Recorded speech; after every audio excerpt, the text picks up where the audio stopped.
አዲስ መሐመድ ደፋር የሙስሊም ጠበቃና ጀግና መሪ ስትሆን ስራዋ ፍትህን እምነትንና ስልጣንን በአንድ ላይ የያዘ ነው። በማይወላውል ታማኝነትና በስነ ምግባር በመመራት ለሴቶች መብትና እኩልነት ቆማለች። በህግ ባለሙያነቷና ርህራሄ የተሞላበትን የአመራር ስልቷን በመጠቀም ለተገለሉት አካላት ድምጽ ሆናለች። በግልጽነቷና በሰላማዊ ንቅናቄዋ የምትታወቀው አዲስ የጥንካሬ ምልክት ሆና ለረጅም ዓመታት አገልግላለች። ፍትህና እምነት እጅ ለእጅ ተያይዘው ሊሄዱ እንደሚችሉ የሚያረጋግጡ ብዙ ገድሎችን ፈጽማለች። የሩፋይዳ የሴቶች ፋውንዴሽን የሩፋይዳ ሽልማትን በኩርስ ዘርፍ ድምጻቸውን ለተነጠቁና ድምጽ አልባ ለሆኑት ያለመታከት ለቆመችው ሴት ለአዲስ መሐመድ በታላቅ ክብር አበርክቷል።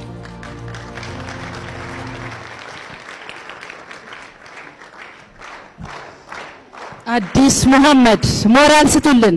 ሰላም አለይኩም ወራህመቱላሂ ወበረካቱ።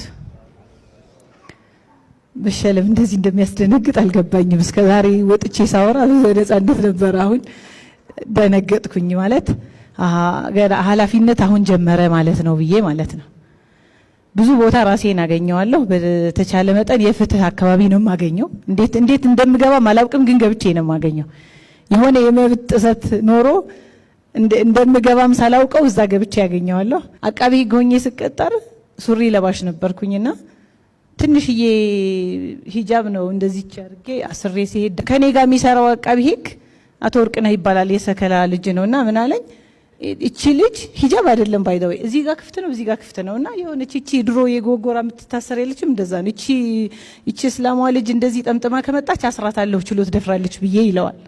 ከዛ በጣም ፈራ። ብዙ መዝገብ ነው ይዘን የምንሄደውና በፍጹም ያስርሻል ሲለኝ አይ እንደውም ይሰረኝ ብዬ ደህና ሂጃብ ለብሼ ሄድኩኝ። ከዛ በኋላ ማወለኩት ብዙ ነገር ማለት ነው። አልহামዱሊላህ ረብ ዓለሚን።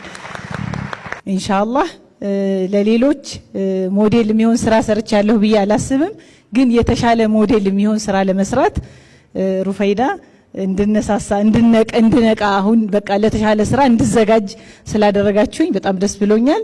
ይሄ ሽልማት ደግሞ የኔ ብቻ አይደለም። ከጠንካራ ወንዶች ጀርባ ጠንካራ ሴቶች አይደል ያላችሁ? እኛም ከጠንካራ ሴቶች ጀርባ ጠንካራ ባሎች አሉ። ባሎቻችን እናመሰግናለን፣ ቤተሰቦቻችንን እናመሰግናለን። ሌሎቻችሁም ቤተሰቦቼ ሁሉም ይሄ እዚህ እንድደርስ አስተዋጽኦ ያረጋችሁ በሙሉ አላህ ጀዛችሁን ይክፈላችሁ። በጣም ደስ ብሎኛል። በጣም ይሁን ማለት በቃ ከዚህ በኋላ የሚኖርብኝን ኃላፊነት ፊል እንዳረግ አድርጎኛል። ሩፋይዳዎች በጣም አመሰግናለሁ። ጀዛከላሁ ኸይር።